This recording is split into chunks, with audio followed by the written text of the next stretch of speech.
Welcome back, everyone. To continue on our discussion of machine learning theory topics, we're now going to discuss overfitting and underfitting, and how you can recognize if this is occurring in your own problems. So we understand now the full process for supervised learning: acquiring the data, cleaning the data, performing that sort of train test split or a train test validation split, and then training your model, comparing its results on the validation data, and then finally getting some performance metric on your test data, and then deploying your model to the real world. What I want to do now is touch upon the important topics of overfitting and underfitting. So overfitting is when the model fits too much to the noise from the data, and this often results in low error on training sets, but high error on your test and validation sets. So let's actually take a look at what overfitting would look like for the example case of a really simple data set where you just have one feature X and you're trying to predict Y. So here we have a bunch of training points. And so there's some single feature X, and at the end of the day, we want to build out a model that can predict Y.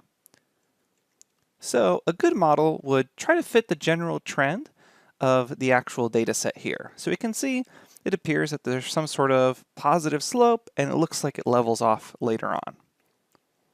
So what would happen if the model overfit to this training data? So when you actually overfit, what's going to happen is you're actually going to fit too much to the noise of the data. So here we have what appears to be a really bad model.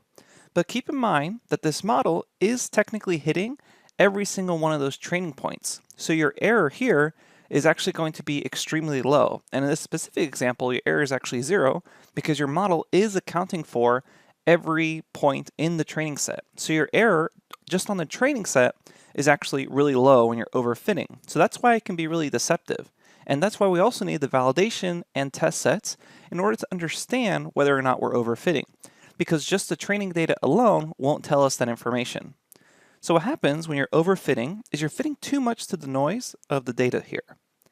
And so if you were to get a new point, and this would be a test or validation point, if you're overfitting, that means you're getting low error on the training set, but when you get a new test set that the model hasn't seen before, you're going to get a much larger error off your model. Now let's think about underfitting. Underfitting is when a model does not capture the underlying trend of the data and does not fit the data well enough, kind of the opposite of overfitting.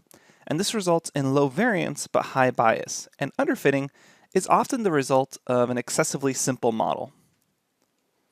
So in that same situation, if we were to have the features X and the label Y, something that was underfitting would just not even be able to grab the general trend. So maybe it picks up on that first upward slope, but doesn't really grasp the idea that this model should eventually level off for that value of increasing X.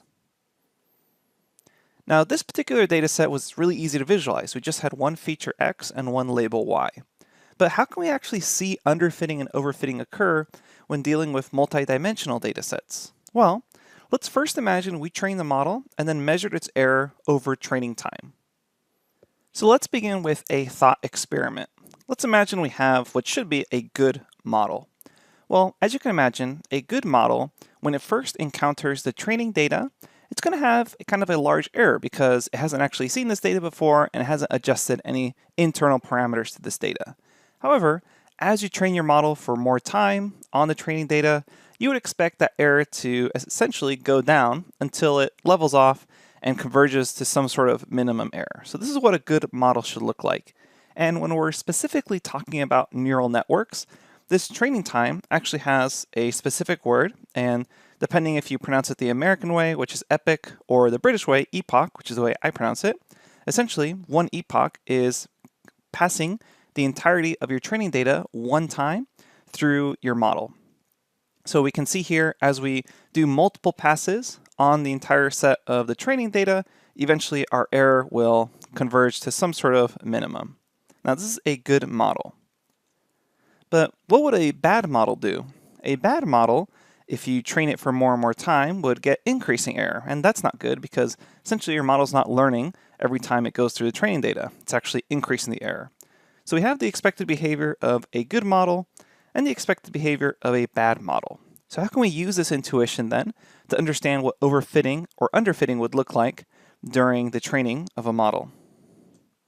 So in thinking about overfitting and underfitting, we want to keep in mind the important relationship of model performance on the training set versus that test or validation set. So let's imagine we've split up our data into a training set and a test set, and we're going to color them here. So first, we would see the performance on the training set. And typically, your training set performance is going to decrease in error as you train it for more epochs. Next, we check the performance on the test set. And in an ideal situation, you'll get similar behavior. The test set, as you train for more epochs on the training data, then your error on the test set will also decrease. So it should look the same. That's the ideal situation. So ideally, the model will perform well on both with similar behavior. But what would happen if we were to overfit on the training data? So recall from that simple example of just that single feature X and that label Y, if we were overfitting on that data, we actually still get really good performance on our training data. However, once we introduce that new test point or that new validation point, that's where we start to see a large error occur. So that means we would start to perform poorly on new test data if we were actually overfitting. So often you'll see something like this occur, where we have that red line as our training set, and then that blue line as our test or validation set. And essentially, this indicates that we're overfitting. So this is a good indication of training too much on that training data set, and you begin to overfit. You've done too many passes on that training set, and now your model can't generalize to data it hasn't seen before. It's only been able to predict now really well only on data it's seen. So what we want to do is we want to make sure we don't train too much on that specific training set so we can still generalize to new test or validation data. And what we can do is we can plot out this behavior on the training set versus the test set. And then you should look to have a cutoff point on that training time. So as you can see the error on the test set start to increase, that's a good indication that that's where overfitting on the training data would begin. So you want to kind of choose that cutoff point. And it's not always as clear as this where essentially they intersect, but the main idea being if you see an increase in error on that test set as the training error is still going down, that's a good indication that you should stop training there. And this is an idea we'll touch upon later on in the course. So as I mentioned, we'll check on this idea again when we're actually beginning creating models.